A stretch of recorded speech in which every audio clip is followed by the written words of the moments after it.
हम लाते हैं top news, आपके फेवरेट टॉक शोज और अनलिमिटेड एंटरटेनमेंट सिर्फ यूट्यूब पर। अगर आपने अभी तक हमारा चैनल सब्सक्राइब नहीं किया तो अभी सब्सक्राइब करें और बेल आइकॉन को क्लिक करके हमारी लेटेस्ट वीडियोस के बारे में अपडेट जानें। सब्सक्राइब कीजिए और हम आपको लिए चलेंगे आपकी फेवरेट वीडियो की तरफ। बिस्मिल्लाहिर्रहमानिर्रहीम। दो तीन अहम खबरें मैं आपके साथ डिस्कस करना चाहता हूँ और कुछ खबरें जो मुझे मौसूल हुई हैं वो भी मैं आपको बताना चाहता हूँ। एक तो ख़बर ये है कि मुझे पता ये चला है कि साबिक गवर्नर सिंध इशरत इबाद जो है वो इस वक्त लंदन में मौजूद हैं और वो कोशिशें कर रहे हैं कि किसी न किसी तरीके से MQM जो है मज़ीद हिस्सों में ना बटे और उनकी कोशिशें पॉजिटिव सेंस में जा रही हैं और वो अपनी हत्तल वसा कोशिश ये कर रही है। ये मैं नहीं कह रहा कि वो कहीं वहाँ पे अल्ताफ़ हुसैन से मिले, मैं ऐसा नहीं कह रहा। वो अपनी कोशिशें कर रहे हैं और वो कोशिश ये कर रहे हैं कि जो लोग ऐसे लोग जो उनको पसंद करते थे या उनको पसंद करते हैं डॉक्टर इशरत इबाद को, साबिक गवर्नर सिंध को, उनको अपने साथ लेके वो बैठ के सलाह मशवरे करेंगे और कर रहे हैं। और उसके साथ साथ वो चाहते ये हैं कि जनाब 90 जो है वो खुल जाए। क्या 90 खुल सकेगा या नहीं खुल सकेगा इसका मुझे नहीं पता, लेकिन इसकी मैं कंफर्मेशन भी आपको नहीं दे सकता कि वो कोशिश कर रहे हैं कि 90 खुले या ना खुले। बट वो ये कोशिशें ज़रूर कर रहे हैं कि MQM मज़ीद हिस्सों में ना बटे और किसी न किसी तरीके से वहाँ पे ये सिलसिला जारी रहे ताकि लोग जो है वो इधर उधर जो जाना शुरू हो गए, कुछ PSP में जाना शुरू हो गए, पीपल्स पार्टी में जाना शुरू हो गए, वो जाने से किसी न किसी तरीके से रुक जाए। सो ये तो कोशिशें थी जी साबिक गवर्नर सिंध डॉक्टर इशरत इबाद की जो मैंने आपके साथ शेयर की, जो मेरे पास ख़बर आई थी, मैंने कहा आपको बता दूँ। उसके अलावा इस्लामाबाद की भी एक ख़बर देना चाहूँगा मैं। इस्लामाबाद में जब ऐसा मौसम आता है जब हुकूमत अपने 5 साल पूरे कर लेती है और उसके बाद इंटरिम सेटअप की जब बारी शुरू होती है तो लोग कोशिशें तेज़ कर देते हैं और वो चाहते ये हैं कि हर दूसरा आदमी ये चाहता है जो पॉलिटिशियन नहीं होता, वो चाहता ये, या पॉलिटिशियन हो भी तो वो चाहता ये है कि वो अगर इलेक्शन नहीं लड़ सकता है या इलेक्शन में he can not make it, तो वो कोशिश ये करता है कि किसी न किसी तरीके से इंटरिम सेटअप जो है, केयर टेकर सेटअप जो है, उसके अंदर वो शामिल हो जाए। उसके लिए वो अपने घोड़े दौड़ा देता है। और इसी तरह एक मैंने पहले भी आपसे ज़िक्र किया था कि ऐसी शख्सियत है एक, लेकिन ये शख्सियत जो है बेसिकली IBA में होती थी। IBA कराची इंस्टीट्यूशन जो है जी उसमें होती थी और उसमें डायरेक्टर रह चुके हैं ये, और इसका नाम है जनाब डॉक्टर इशरत हुसैन।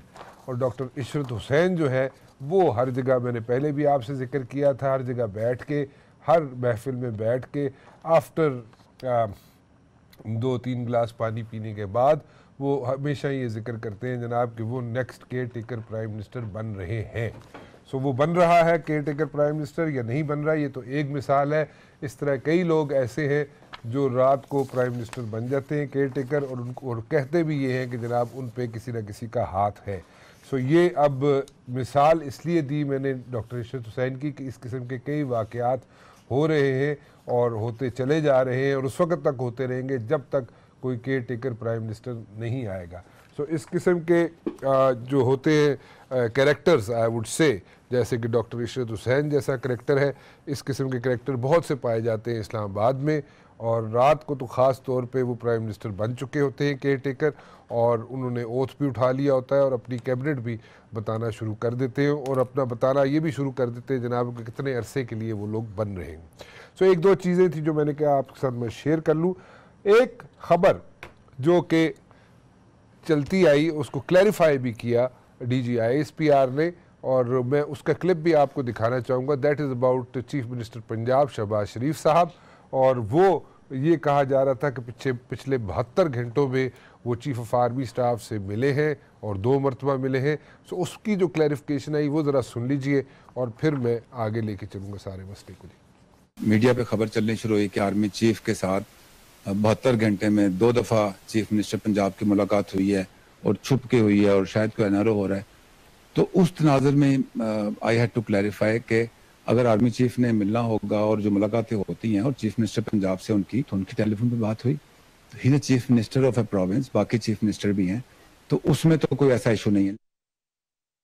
तो इसमें कोई ऐसा इशू नहीं है कि जनाब अगर उनकी टेलीफोन पे बात हुई है तो इसमें कोई ऐसा इशू नहीं है। डीजी ISPR कह रहे हैं कि अगर चीफ मिनिस्टर पंजाब शहबाज शरीफ साहब की टेलीफोन पे अगर बात हुई है चीफ ऑफ आर्मी स्टाफ में, तो इसमें कौन सी ऐसी बात है। वर्किंग रिलेशन होता है और वर्किंग रिलेशन होने की इसी गार्ब में देखा जाए तो उनकी बात हुई है। मैं कुछ चीज़ें ऐसी हैं, मुलाकात के बारे में बहुत सुना आपने। एक जनाब मियाँ अपना जो मियाँ नवाज शरीफ साहब जब जलसों में जाते हैं तो he is like very hostile and critical towards towards the judiciary and towards the armed forces, but at the very same time वो अभी जो मुलाकातें शुरू हुई हैं, शायद खकान अब्बासी साहब ने जो मुलाकातें शुरू की हैं, जो हुई lately chief justice of Pakistan से, वो क्या थी? वो what was that effort all about जी?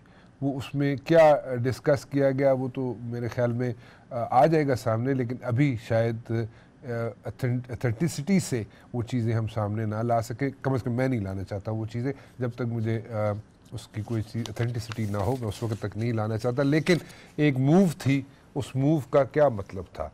और अगर ये कहा जाए कि जनाब ये मूव ऐसे तो नहीं होगी, ओवरनाइट तो नहीं होगी, there must be a reason to it, वो क्या रीज़न था उसको भी मैं जानना चाहूँगा। और इसके अगर सियासतदान जो है वो कोई स्टेप ऐसे नहीं ले सकता, उसके पीछे बहुत सी एफ़र्ट्स होती है और एफ़र्ट्स के साथ बहुत सी वजूहात भी होती है। सो जस्टिस रशीद रिजवी साहब मेरे साथ मौजूद है, जस्टिस शाह खावर साहब मेरे साथ मौजूद हैं, आफ्ताब बाजवा साहब मेरे साथ मौजूद हैं। आप तीनों का बहुत बहुत शुक्रिया, आप लोग तशरीफ़ लाए। मेरे ख्याल में शाह खावर साहब से मैं शुरू कर लूँ, अगर इजाज़त हो आप दोनों की, तो मैं उनसे पूछ लूँ कि ये जनाब जो एफ़र्ट की गई, जो मुलाकात की गई प्राइम मिनिस्टर पाकिस्तान ने चीफ जस्टिस साहब से, ये क्या, इसका क्या मतलब what was he trying to prove, या क्या उसमें से चीफ क्या करना चाहते थे, ये क्या गेन क्या करना चाहते थे? What do you think Aftab Bajwa साहब, ओ सॉरी खावर साहब?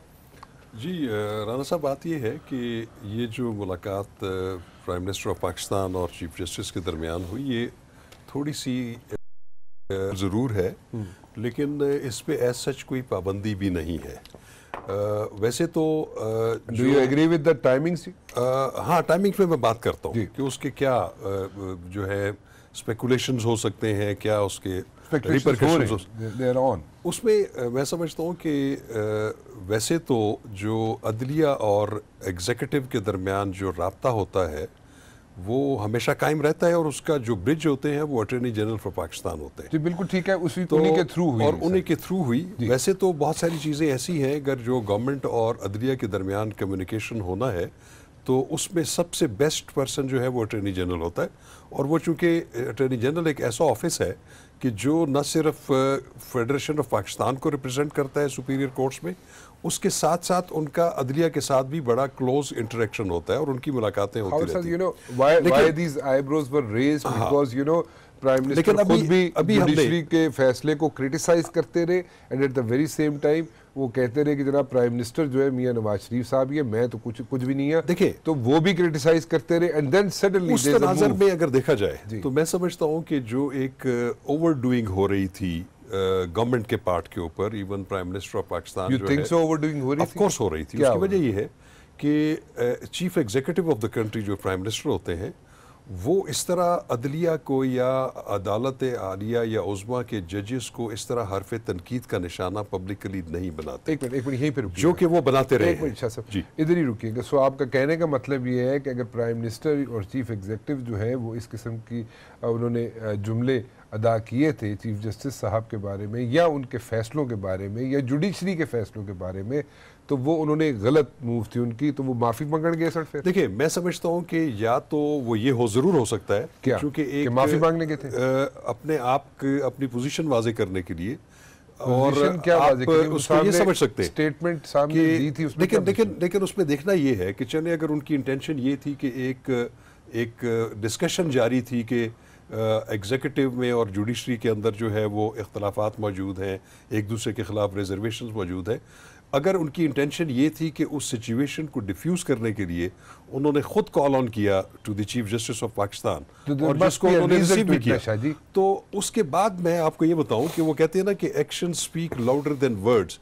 हाँ, अगर उस मुलाकात के बाद वो एक गुड विल जेस्चर अगर उन्होंने शो किया और इसी तरह वो चीफ जस्टिस ऑफ पाकिस्तान ने भी उनको वेलकम किया, एक अच्छा जेस्चर दिया, उन्होंने कर्टसी का जेस्चर दिया, तो उसके बाद के हालात से ये साबित होना चाहिए कि वाकई उन्होंने सुप्रीम कोर्ट ऑफ पाकिस्तान की जो उनकी इज़्ज़त और उनकी जो इज़्ज़त है उसमें इजाफा किया है। लेकिन अब में नज़र ये आता है उसके साथ साथ कि आज भी मियां मोहम्मद नवाज शरीफ साहब जो उसी पार्टी के सरबराह हैं जिसके वज़ीर-ए-आज़म जो है शायद खाकान अब्बासी हैं, वो आज भी अदलिया को और अकाउंटेबिलिटी कोर्ट को और इस जुडिशल सिस्टम के ऊपर आज भी तनकीद करते रहे। तो इसलिए इसमें बहुत सारे सवालात ज़रूर उठेंगे। ऐसा तो नहीं है कि मैं जस्टिस साहब आपसे पूछने जाऊँगा, रिजवी साहब, ऐसा तो नहीं है कि जैसे कि शाह साहब इसको आइडेंटिफाई कर रहे हैं इन चीज़ों को कि प्राइम मिनिस्टर साहब was criticising the judiciary, I should put it, how should I put it, बड़ा केयरफुली चलना पैदा है। सो उनके फैसलों को क्रिटिसाइज कर रहे थे प्राइम मिनिस्टर साहब, और अपने वो खुद कहते थे मैं प्राइम मिनिस्टर नहीं हूँ, प्राइम मिनिस्टर जो है वो मियां नवाज शरीफ साहब ही हैं। और नवाज शरीफ साहब आपको पता है he was very hostile towards the military and the judiciary. So ये फिर जो मुलाकात की गई ओवरनाइट तो सारी सेट नहीं हुई होगी, इसके लिए ऑब्वियसली इसके लिए टाइम मांगा गया होगा, पहले एक अप्रोच की होगी अटॉर्नी जनरल के थ्रू और उसके बाद मुलाकात हुई। तो क्या आप समझते हैं जैसे शाह साहब कह रहे हैं कि वो वहाँ पे उसको जो टेंशन थी उसको डिफ्यूज़ करने गए थे प्राइम मिनिस्टर साहब, और या माफ़ी तलाफ़ी करने गए थे, इन अदर वर्ड्स मांगने गए थे, या what really happened over there जी?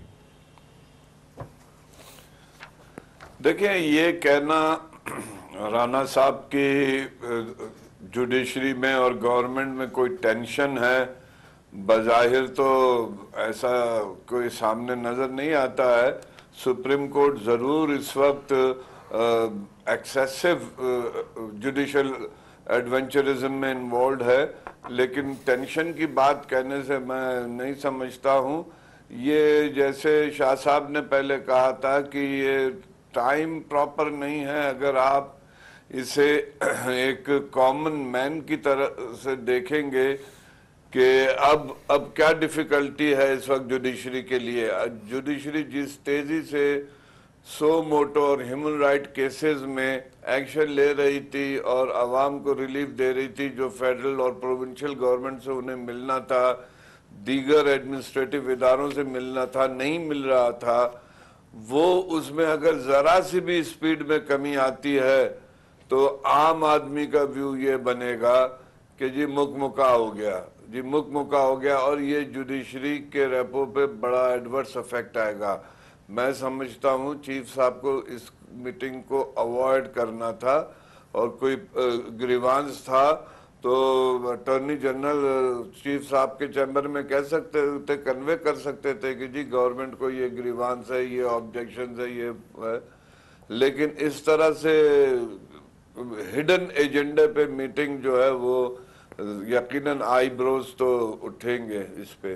अच्छा, मैं बाजवा साहब आपकी तरफ आना चाहूँगा, उससे पहले एक छोटी सी ब्रेक ले लूँ, क्योंकि मैं चाहूँगा ये कि दोनों मेरे जो मोअज़्ज़ज़ मेहमान हैं उन्होंने जो अपनी अपनी राय, मेरे मोअज़्ज़ज़ मेहमान मुख्तलिफ राय रखते हैं। जस्टिस रशीद रिजवी साहब का कहना ये है कि चीफ जस्टिस साहब, ऑनरेबल चीफ जस्टिस साहब को प्राइम मिनिस्टर साहब से मिलते तो बेहतर था उनके लिए। शाह खावर साहब कहते हैं, जस्टिस शाह खावर साहब कहते हैं जनाब कि ऐसी मुलाकातें होती रही हैं और हो भी गई तो कोई फ़र्क नहीं पड़ता। आफ्ताब बाजवा साहब, what do you have to say about this one, this meeting at this particular time and for such a long duration, इतनी लंबी ड्यूरेशन, व्हाट हैपेंड और व्हाट कुड हैव हैपेंड जी? मैं इतना जरूर करूंगा, एक तो रिजवी साहब ने जो बात कही है मैं उससे इत्तेफाक करता हूं, लेकिन थोड़ा सा उसमें इजाफा करूंगा कि ऐसी मुलाकात जो है हेड ऑफ स्टेट के जो अदारे हैं उनकी मुलाकातें होनी चाहिए, मुल्क के लिए एक नेक शगुन होता है। अच्छा, लेकिन चलो देर सही, लेकिन चलो इनको समझ आ गई वज़ीर आज़म साहब को इन्होंने मुलाकात कर ली, एक अच्छा किया है, एक अच्छा इन्होंने एक स्टेप उठाया है। वही वज़ीर आज़म साहब जो कहते थे कि हम सुप्रीम कोर्ट के फैसलों को रद्दी की टोकरी में फेंक देंगे, आज वही रिक्वेस्ट करके मुलाकात करने गए हैं और एक अच्छा किया उन्होंने। मैं कहता हूँ मुल्की हालात जो थे इस वक्त, उसके लिए बहुत ज़रूरी था हमें मिल बैठना चाहिए, हमें हर वक्त झगड़ते नहीं रहना चाहिए। अच्छा। झगड़े से हमें कुछ नहीं मिलेगा। अच्छा। अब क्योंकि सबको पता चल गया है, इत्तेसाब तो होना है, लेकिन जो रिजवी साहब ने ये बात कही है कि इस पे किसी किस्म की डील नहीं होनी चाहिए। एक इत्तेसाब में, दूसरा जो पब्लिक इंटरेस्ट मैटर्स हैं जिन पे सुप्रीम कोर्ट ऑलरेडी नोटिस ले चुकी है, उनमें ढील नहीं होनी चाहिए, क्योंकि इस वक्त वो तो हुकूमत तो जा ही रही है, महीना डेढ़ है उसका टाइम, लेकिन इन हालात में चीफ जस्टिस साहब को अपना किरदार जिस तरह अदा कर रहे थे करते रहना चाहिए, वरना इसके नतायज कुछ मुख्तलिफ भी हो सकते हैं। मसलन क्योंकि इन हालात में क्या हो सकते थे, हालात में मुल्क गुजर रहा है, इसलिए हमारे लिए ज़रूरी है कि हम इस वक्त इन तमाम मामलात को, जितने भी अब जो मुलाकात हुई थी, नो डाउट बड़ी चौंका देने वाली एक खबर थी कल कि जनाब ये मुलाकात हो रही है लेकिन जैसे रिजवी साहब ने फरमाया कि एक एजेंडा होता है, जब भी बड़े जो मुलाकात करते हैं उनका एक एजेंडा तय होता है पहले, लेकिन ये एकदम एक मुलाकात हो जाना, चाह रहा हूँ ना आपसे ना होना, फिर बाद में बाजवा साहब मैं वही जानना चाह रहा हूँ कि देखें, मैं आपके पास आऊँगा या मैं शाह खावर साहब के पास जाऊँगा या रिजवी साहब के पास जाऊँगा, और मैं अगर आपके पास जाके 2 घंटे बैठूंगा और हम में से एक चीफ जस्टिस हो और एक प्राइम मिनिस्टर हो, तो मैं बैठ के वहाँ पे क्या करूँगा, आपसे क्या बात करूँगा। और मैं अगर प्राइम मिनिस्टर हूँ तो मैं वहाँ पे कुछ रोज़ पहले तक मैं क्रिटिसाइज़ करता रहा हूँ आपको, तो फिर मैं क्या पूछूंगा आपसे, क्या बात करूँगा, और इतनी देर बैठ के मैं क्या आपसे कहूँगा।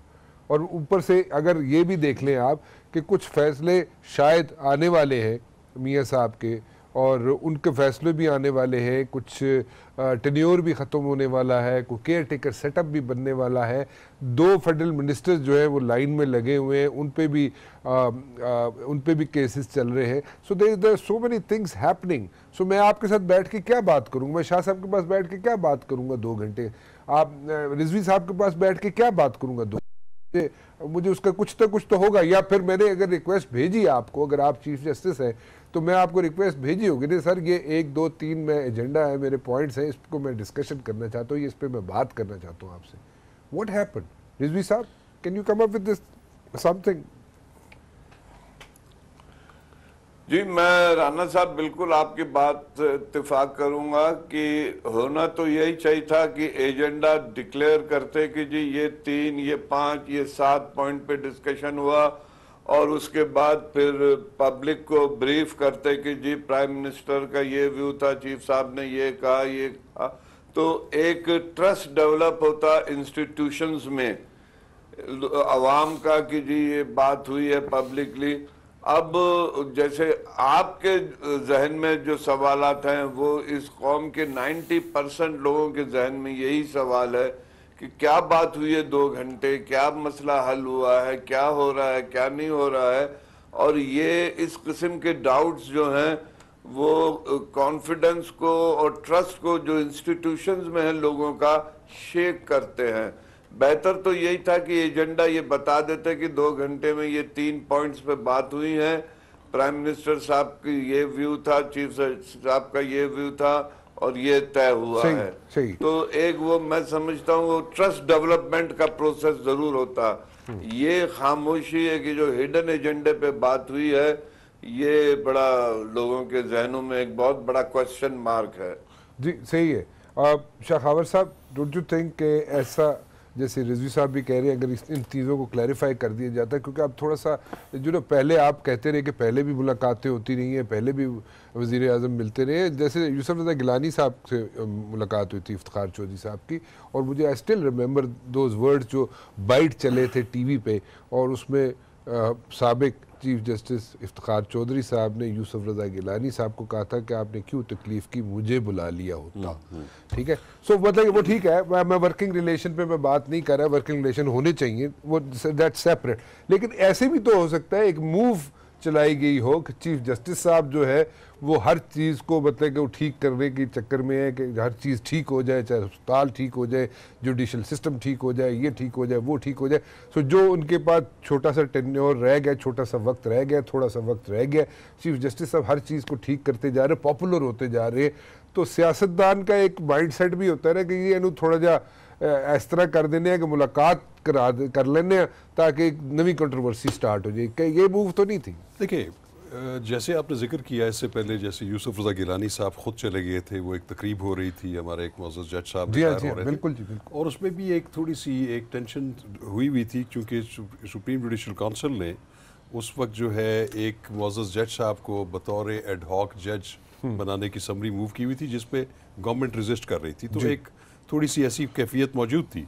तो मैं समझता हूँ कि उस वक्त प्राइम मिनिस्टर ने अच्छा किया, लेकिन वो गए पूरे तकरीब में जिस वक्त तमाम जजेस बैठे थे, तमाम लॉयर्स बैठे थे, और उन्होंने एक गुड विल जेस्चर शो किया, और उसके बाद उन्होंने अमली तौर पर उस गुड विल जेस्चर को आगे निभाया भी। वो जो रिकमेंडेशन थी सुप्रीम कोर्ट ऑफ पाकिस्तान की एड हॉक जज के बारे में, उनकी उन्होंने मंजूरी भी दी। जहाँ तक एजेंडा की बात है, देखिए एजेंडाज होते हैं दो इक्वली प्लेस्ड एंटिटीज़ के दरमियान। एक सरबराह मुमलिकत दूसरे सरबराह मुमलिकत से मिलता है, उसका एजेंडा तय होता है, और कुछ लोग जो मिलते हैं सियासी किस्म के लोग, उसमें एजेंडा हो सकता है। लेकिन मैं समझता हूँ कि सुप्रीम कोर्ट का बहसियत इदारा गवर्नमेंट के साथ कोई मुज़ाकराती एजेंडा नहीं होना चाहिए। उसकी वजह यह है कि सुप्रीम कोर्ट की जो अदलिया की जो फॉर्मुलेशन है, उन्होंने कोई पॉलिटिकल मूव खेली हो यहाँ पे कि जनाब जस्टिस साहब बहुत काम करना चाहते हैं, अपना छोटा जो उनका थोड़ा सा टेन्योर रह गया तो, और उसमें वो पॉपुलर भी बहुत होते जा रहे थे, इस तरह एक मुलाकात कर लेने हैं जिसकी वजह से एक नवी कंट्रोवर्सी ना स्टार्ट हो जाए। आप हंस रहे शाह साहब। मैं तो एक सोच निकल। देखिए, जैसे कि हमें खबरें मिली है कि जिस दिन मुलाकात हुई सुबह शायद अटॉर्नी जनरल की तरफ से वज़ीर आज़म साहब की जो ख्वाहिश का इजहार था कि वो मिलना चाहते हैं, और उसमें ये भी हमें पता चला कि जो टी रूम में जब ब्रेक होती है तो तमाम जजेस इकट्ठे होते हैं, तो उन्होंने उनसे एक किस्म का कंसेंसस भी डेवलप हुआ कि उनको बुलाने में कोई हर्ज नहीं है। मैं बात ये कर रहा था कि अच्छा ये अंदर की गल तुसी हुण दसी है। अच्छा, पूरे आधा प्रोग्राम लग गया तो हुण दसदे पियो कि जनाब ये हुआ था है। तो इसलिए जजेस सारे से सब जजेस से कंसेंट मांगी कि लेकिन चीफ जस्टिस साहब ने मांगी, लेकिन एक कंसेंसस डेवलप हुआ कि जी प्राइम मिनिस्टर साहब से मिलने में कोई अर्ज नहीं। ठीक है। अच्छा, मैं ये कहता हूँ कि अगर वो मुलाकात हुई है तो वो मुलाकात मुज़ाकरात नहीं होने चाहिए। अच्छा, उसकी वजह ये है कि क्या जब दो पार्टियों में या जो दो फरीकैन में इख्तलाफ होता है, जो मैं नहीं समझता, सिनेरियो ऐसा है जो मैं नहीं समझता कि इख्तलाफ जुडिशरी का कोई एग्जीक्यूटिव के साथ हो सकता है। नहीं है, एग्जीक्यूटिव का जुडिशरी के साथ जरूर इख्तलाफ है।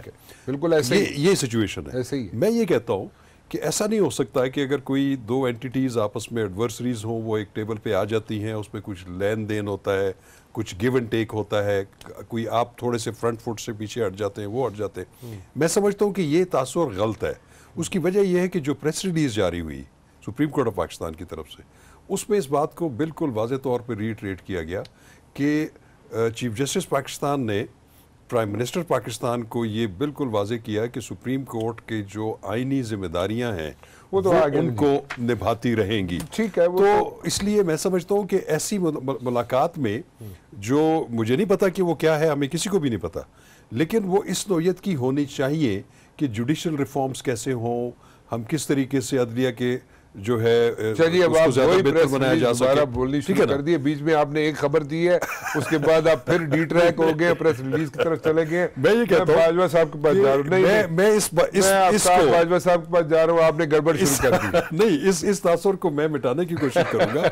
अगर कोई ये समझता है कि ये इसके नतीजे में कोई डील हुई है या कोई मुज़ाकरात हुए हैं, उस आइडिया को मैं जो है वो रिजेक्ट कर रहा हूं। ठीक है, आपकी बात ठीक है, लेकिन बाजवा साहब मैं ताड़े को ला रहे हैं जी, ये पहले ठीक जा रहे सर कि जनाब उधर टी ब्रेक हुई और टी ब्रेक में कंसेंसस डेवलप हुआ कि प्राइम मिनिस्टर साहब से मिलने में कोई हर्ज नहीं है। उसके बाद एकदम डी ट्रैक हो गए, प्रेस रिलीज सुप्रीम कोर्ट की इन्होंने पढ़नी शुरू कर दी। बाजवा साहब योर कमेंट्स जी। मैं एक बात जरूर राणा साहब कहूँगा कि मेरे क्योंकि दोनों सीनियर भाई बैठे हैं, मेरे तो रिजवी साहब प्रेसिडेंट भी रहे हैं मेरे साथ, तो मैं एक बात ज़रूर कहूँगा कि इनको भी पता है सारा मेरे भाइयों को कि हमारे जजेस की कमेटियाँ बनी हुई हैं। अगर चीफ जस्टिस साहब ने अगर कोई मुलाकात करनी थी तो सीनियर जजेस के 3 या 4 जजेस को साथ लेके मुलाकात करते। आज जो सवालात उठ रहे हैं वो ना उठते। अगर मुलाकात ज़रूरी ही थी तो कम से कम सीनियर जजेस को 2-3 को साथ बिठा लेते और उसके साथ मुलाकात करके फिर जो भी होना था कर लेते। लेकिन अब जो सवाल उठे हैं और सलसल कल से जो उठ रहे हैं और अभी चल रहा है काम कि 2 घंटे क्या मुलाकात हुई। लेकिन बाजवा साहब मेरा क्वेश्चन वही है, बाजवा साहब मेरा क्वेश्चन मैं फिर रिपीट कर देता हूँ, वो वहीं पे है क्योंकि खावर साहब ने तो इन स्विंगर मार के उसको साइड पे कर दिया ना। मैं वो क्वेश्चन मेरा ये है कि ऐसा भी हो सकता है, मतलब एक पॉसिबिलिटी की बात करूँ बाजवा साहब, कि ऐसा भी हो सकता है पॉलिटिशियंस जो होते हैं वो देख रहे हो कि जनाब चीफ जस्टिस साहब को एक नई कंट्रोवर्सी में डाल देते हैं क्योंकि वो बड़ा काम करना चाह रहे हैं और थोड़ा वक्त रह गया उनके पास और हुकूमत के पास, तो ऐसी कोई गेम खेल लो कि उनसे मुलाकात कर लो और वहां से मुलाकात में एक नई कंट्रोवर्सी क्रिएट हो जाएगी। ऐसा तो नहीं था कुछ? जी बिल्कुल, मैं आपसे इत्तेफाक करता हूँ। उसकी वजह यह है कि इस वक्त जो है गवर्नमेंट जो है बिल्कुल बैकफुट पे चली गई थी और बिल्कुल उसको अब हाथ पैर मार रही थी, क्योंकि अब जो कुछ वो कह चुके थे अदलिया के बारे में या फौज के बारे में या नैब के बारे में या दूसरे इदारों के बारे में, यहाँ तक कि इन्होंने हमें भी नहीं छोड़ा था वकला को। रिजवी साहब बैठे, इनको पता होगा हमारा वकला कन्वेंशन था पूरे मुल्क का, इस पर भी उन्होंने हुकूमत ने हमला करवा दिया था। लेकिन इसके बावजूद इन्होंने अदारा कोई नहीं छोड़ा हुकूमत ने। लेकिन आपकी बात बिल्कुल सही है, सियासी लोग हमेशा सियासी गेम्स खेलते हैं और अपने मफाद के लिए, अपना मोटिव अचीव करने के लिए ये ऐसी हरकतें करते हैं। और इस वक्त जो सूरत हाल है इस वक्त वही नजर आ रही थी, क्योंकि जो टाइमिंग है इस वक्त हुकूमत जा रही है और उस वक्त इलेक्शन सर पर हैं, इलेक्शन की जनाब हल्का बंदियों के मामला चल रहे हैं, और दूसरा जो नैब के अंदर केसेस हैं, इंपॉर्टेंट केसेस हैं, और उधर चीफ जस्टिस साहब ने जो बड़े इंपॉर्टेंट इश्यूज पे नोटिस लिए हुए हैं, ड्यूल नेशनलिटी जो ऑफिसर्स हैं उनके बारे में, और दूसरे मामलात में पानी, दूध और जितने भी दीगर मामलात हैं, इनमें हुकूमत की बदनामी हो रही थी। दिन ब दिन हुकूमत का माहौल बिल्कुल डाउन होता जा रहा था। दूसरी तरफ बड़ी मुश्किल से तस्वीरें भी लग गई। तो बिल्कुल आप सही कहते हैं कि सियासतदान अपनी गेम खेलते हैं, वो अपना ही मोटिव हासिल करने के लिए इस तरह की हरकतें करते हैं। हो सकता है ये भी उनकी एक हरकत हो, लेकिन आने वाले वक्तों में चीफ जस्टिस साहब को बहुत मोहतात होकर काम करना पड़ेगा, वरना अवाम है एक तरफ, दूसरी तरफ ये करप्शन है, और करप्शन के खिलाफ हमने पहले ही जिहाद का ऐलान किया हुआ है। हम वकला तो फिर मौजूद हैं इंशाल्लाह, फिर देखेंगे सारे मामला, सारे ये मैदान है और ये सब कुछ है, फिर देखते चलेंगे क्या होता है आने वाले वक्तों में। और इंशाल्लाह अब वो दिन नहीं रहे, ना वो अदालतें नहीं है, ना वो बात रही है, अब ना ही इनको कोई किसी किस्म की ये सियासतदान ये समझे कि हमने मुलाकात की है और हमें कोई इसमें से कोई ना कोई फ़ायदा मिलेगा। मैं नहीं समझता आने वाले वक्तों में इनको कोई फ़ायदा मिलेगा, लेकिन मुल्क के लिए एक अच्छा शगुन है कि ये जो एक टेंशन बनी हुई थी वो कम से कम कुछ ना कुछ तो रिलीज़ हुई, कुछ ना कुछ काम आगे बढ़ेगा, क्योंकि मुल्क की हालात इस किस्म के। रिजवी साहब, I will put the same question, उसमें एक चीज़ ऐड करके, और वो रिजवी साहब ये है कि उसमें ये कहा गया कि कहा यह जा रहा है इसमें कि उस मीटिंग को स्ट्रेच किया गया, और वो मीटिंग जो स्ट्रेच की गई वो प्राइम मिनिस्टर साहब की तरफ से स्ट्रेच की गई, और वो मीटिंग हो सकता है कि उसकी जो वक्त अनिया था वो कम होता, लेकिन वो स्ट्रेच हुआ और वो ज़्यादा चलती रही सिर्फ इस वजह से कि प्राइम मिनिस्टर साहब ने उसको स्ट्रेच किया। This is the inside story जी।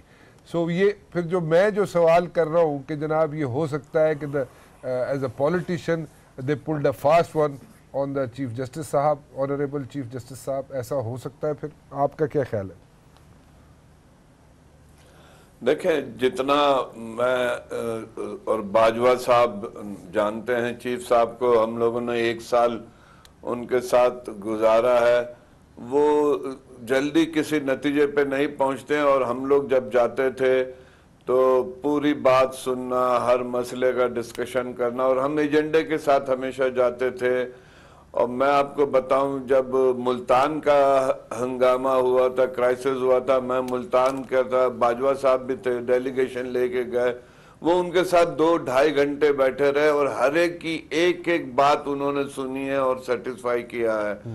तो मैं समझता हूं कि अगर प्राइम मिनिस्टर 1 घंटा और बैठना चाहता, वो बैठा के सुन लेते चीफ साहब। अब मसला ये है कि मुझे लगता है कि शायद पीएम साहब का अटेम्प्ट होगा कि किसी तरीके से चीफ साहब के जो अप्रोच है उसको डाइल्यूट करें या उसको साइड ट्रैक करें, उस वजह से बैठे कुछ वो अपनी मसाइल की बातें कर रहे होंगे कि जो प्रॉब्लम है फेडरल गवर्नमेंट को। लेकिन मैं नहीं समझता हूं कि जितना हम लोगों का इंटरेक्शन रहा है चीफ साहब से, वो अगर किसी डिटर्मिनेशन पे आ जाते हैं, कोई फैसला कर लेते हैं, तो वो फिर उस पर बड़ी जिम्मेदारी से और बड़े मुस्तकिल मिजाजी से अमल पैरा होते हैं। ठीक है। तो मुझे ऐसा नहीं, मैं उससे खौफजदा नहीं हूँ कि वो 2 घंटे क्यों बैठे। चीफ साहब हर एक की बात बड़े गौर से सुनते हैं, बहुत गौर से सुनते हैं। सही, ठीक है जी। शाह साहब हुण एक होर खबर दे दिओ मैनू, तुसी बहुत एक इंपॉर्टेंट खबर दी है। तुसी क्या मेरे ख्याल में the punch line was you said कि बेसिकली जजेस के साथ चीफ जस्टिस साहब का कंसेंसस हुआ कि प्राइम मिनिस्टर साहब से मिलने में कोई मुज़ायका नहीं है। This is what you said. तो क्या उसमें कुछ आगे भी दसो ना, आगे क्यों है फिर? नहीं, देखिए बात ये है कि ये मेरी, मैं वसूख से ये बात नहीं कर सकता, लेकिन ये वो बात है जो कि हमने इंफॉर्मेशन हमें मिली कि ऐसा हुआ, और इसमें ऐसा कोई हर्ज भी नहीं है। उसकी वजह ये है, जैसे अभी बाजवा साहब फरमा रहे थे कि जो भी, चाहे वो हाई कोर्ट हो या सुप्रीम कोर्ट हो, उनकी एक एडमिनिस्ट्रेटिव कमेटी होती है। उसमें जितने भी एडमिनिस्ट्रेटिव डिसीजंस होते हैं, चीफ जस्टिस जो है वो सीनियर प्यूनी जज और दूसरे जो मेंबर्स हैं एडमिनिस्ट्रेटिव कमेटी के, उनको ऑन बोर्ड लेते हैं कुछ फैसलों में। और अगर उन्होंने इस तमाम जजेस से अगर कॉमन रूम में अगर ये डिस्कशन की और कंसेंसस लिया, तो मेरा ख्याल है कि ये एक मुनासिब बात है। एक बताइए ये चीज़ शाह साहब, don't you think this is an effort, जो एफर्ट है ये हो रही है, और ये एफर्ट हुकूमत की तरफ से हो रही है, और ये एफर्ट हुकूमत करना चाह रही है, और प्राइम मिनिस्टर जो है वो भी, he is also part of this effort कि जनाब किसी न किसी तरीके से जो सख्त रवैया है, सपोजिटली सो कॉल्ड सख्त रवैया है जो अदालतों का अगेंस्ट मियाँ नवाज शरीफ साहब, उसको किसी न किसी हद तक डिफ्यूज कर दिया जाए। क्या ये अटेम्प्ट हो सकती है आपकी नज़र में? राना साहब, मैं तो आई वुड नॉट से NRO, but I would say कि कोई डिफ्यूज करने की कोशिश। मैं ये समझता हूँ, क्योंकि मैं ऑफिसर ऑफ दिस कोर्ट, मैं उसमें अपीयर होता हूँ। मैं नहीं समझता कि किसी भी ऑनरेबल जज ऑफ द सुप्रीम कोर्ट या हाई कोर्ट का किसी के खिलाफ कोई ज़ाती वेंजेंस नहीं होती, और उन्होंने कभी भी मियाँ नवाज शरीफ साहब को या किसी भी एक ग्रुप ऑफ पीपल को इसी बायस नज़र से मैं नहीं समझता कि वो सामने रख के उन्होंने कोई फैसले किए हैं। ये आपने देखा होगा, मैं सिर्फ ये कह रहा हूँ कि देखें, और ना मेरा ख्याल है कि जलसों में चले जाए, जलसों में तकरीरें हो रही हैं, और तकरीरें हो रही हैं, और वो जुडिशरी के खिलाफ हो रही है, और फिर ये भी कहा जाता है, जलसों में किसी का नाम नहीं ले रहा, और जलसों में फिर ये भी कहा जाता है कि जनाब फिर उनको कस्में खाने की क्या ज़रूरत थी। ये जलसों में कहा जा रहा है, मैं नहीं कह रहा, देखिए, ठीक है। सो फिर ये सारी चीज़ें मद्देनज़र रखें आप, और फिर आप देखें और ये सोचें कि क्या ये कोई एफर्ट तो नहीं है कि जनाब के बस ठीक हो गया जी, साढ़े को गलती होगी तुसी जान दियो, और हमें थोड़ा सा देखिए, अगर हाथ थोला रखो साढ़े तो अगर तो चीफ एग्जीक्यूटिव ने जाके ये, अगर उनको ये बात वाजे की है कि जो हमारी तरफ से जो ओवर डूइंग थी वो नहीं होगी, और हम विद इन द पैरामीटर्स रहेंगे, डेकोरम ऑफ द कोर्ट को हम बरकरार रखेंगे, ये तो एक बहुत अच्छी बात है। लेकिन ये आप एक्सपेक्ट नहीं कर सकते अदलिया से कि अदलिया ये कहे कि हम आर्टिकल 184 अदलिया की बात नहीं कर रहा, अदलिया की बात नहीं कर रहा, प्राइम मिनिस्टर साहब की बात कर रहा हूं, हुकूमत की बात कर रहा हूं। मैं ये कहता, देखिए, हुकूमत जो है, चूंकि उनका अवाम के साथ ताल्लुक है, हुकूमत या उनके नुमाइंदे पब्लिकली प्रेस कॉन्फ्रेंसेस कर सकते हैं, जलसे कर सकते हैं, ये बात जुडिशरी नहीं कर सकती। मैं जुडिशरी की बात नहीं कर रहा, बट वो ये मैं कह रहा हूँ कि ये अटेम्प्ट फ्रॉम द गवर्नमेंट हो सकती है ना जी, कि हम मेलो कर ले सिचुएशन को कि हमसे गलती हो गई, हमने ज्यादती कर दी, तो थोड़ा जा। मेरा नहीं ख्याल कि जुडिशरी से कोई भी अगर चीफ एग्जीक्यूटिव या गवर्नमेंट का नुमाइंदा ये एक्सपेक्ट करे कि सुप्रीम कोर्ट ऑफ पाकिस्तान जो उसका कॉन्स्टिट्यूशनल मैंडेट है उसमें वो नरमी करेगी, वो मेरा ख्याल में कि मुमकिन नहीं है। और ऐसा, या मैं यहाँ इस तरह पूछ लूँ मैं, रिजवी साहब, ऐसा तो नहीं हो सकता कि कुछ ऐसी एफर्ट्स की जानी की शुरू हो चुकी हो, एफर्ट्स हुकूमत की जानिब से, कि जनाब हम ज़रा बहुत फ्रंट फुट पे चले गए थे अगेंस्ट जुडिशरी एंड जुडिशल जो फैसले आए हैं, वो अदालतों के जो फैसले हैं उनके खिलाफ हम बहुत आउट ऑफ द वे चले गए, फ्रंट फुट पे खेलना शुरू कर दिया। So we will like you know holding our positions, base 1 पे चले जाएंगे हम वापस। कोई ऐसी बात तो नहीं थी जी, मतलब इनडायरेक्टली कि भाई हमने गलतियां की और हम वापस। शाह साहब ने बात कही है जो शाह साहब ने बात कही मैं उसको एंडोर्स करूंगा कि देखें ये इन्होंने क्या कहा है। हो सकता है ये कह रहे हो कि अब हम फ्रंट फुट से बैक फुट पे जाना चाहते हैं। ठीक, हाँ, ये एग्जैक्टली जो 184(3) की जुरिस्डिक्शन है, अगर हुकूमत ये समझती है कि उसको डाइल्यूट हो जाए, उस पर काम कम हो, तो मैं नहीं समझता कि जुडिशरी ने उस पर कोई उनको अंडरस्टैंडिंग दी हो, ठीक है, या बिल्कुल कोई ठीक बात की हो। अब वो उस चीज में मैं बिलीव नहीं करता। ठीक है जी, बिल्कुल ठीक है, बिल्कुल ठीक है जी। मैं, मेरा वक्त बिल्कुल ख़त्म हो गया जी। मैं माफ़ी चाहता हूँ बाजवा साहब आपसे कि आपका मैं आखिरी कमेंट लेना चाहता था। अगर 1 मिनट में क्विकली अगर आप दे दें तो बड़ी मेहरबानी होगी आपकी। सुनना मैं ज़्यादा चाहता हूँ। बात कहूँगा कि अभी हमें इस मुल्क का सोचना चाहिए। हमें जो हो चुका सो हो चुका, लेकिन अब भी हुकूमत अगर थोड़ा सा अकल से काम ले ले और मिल्की अदारों के साथ चले, अगर जो ठीक है अदालतों में जो मुकदमा पेंडिंग है उनका सामना करे, अदारों को चलने दे, उनको काम करने दे। Okay, so let's move forward, this is what you are saying. ठीक है ना जी, आप सबका बहुत बहुत शुक्रिया जी। और सिर्फ जाते जाते एक चीज़ शेयर करना चाहूँगा, वो ये है जनाब कि सिचुएशन ऐसी बनी हुई थी कि जलसों में, जुलूसों में, पॉलिटिशियंस हो, हुकूमत हो, जो भी लोग मिलते थे या सिटिंग फेडरल मिनिस्टर्स हो, वो इतने हॉस्टाइल एटीट्यूड उनका। और उसके बाद फिर प्राइम मिनिस्टर साहब जनाब रिक्वेस्ट करेंगे जी मैं मिलना चाहता हूँ चीफ जस्टिस साहब आपसे through attorney general. Obviously attorney general is a bridge. तो फिर उसके बाद थोड़ी सी एक आईब्रोज रेज ज़रूर होती है। लेकिन इट्स बेटरमेंट की तरफ अगर सारे हालात जा रहे हो तो मेरे ख्याल में there is nothing wrong with it कि अगर प्राइम मिनिस्टर भी इसी मुल्क के हैं, चीफ जस्टिस भी इसी मुल्क के हैं, अगर दोनों मिल भी लेते हैं तो उसमें कोई हर्ज नहीं है। लेकिन सिर्फ सिचुएशन सिनेरियो वो थोड़ा मुख्तलिफ था। फ़िलहाल राना मुबशिर को इजाज़त दीजिए। अल्लाह हाफ़िज़।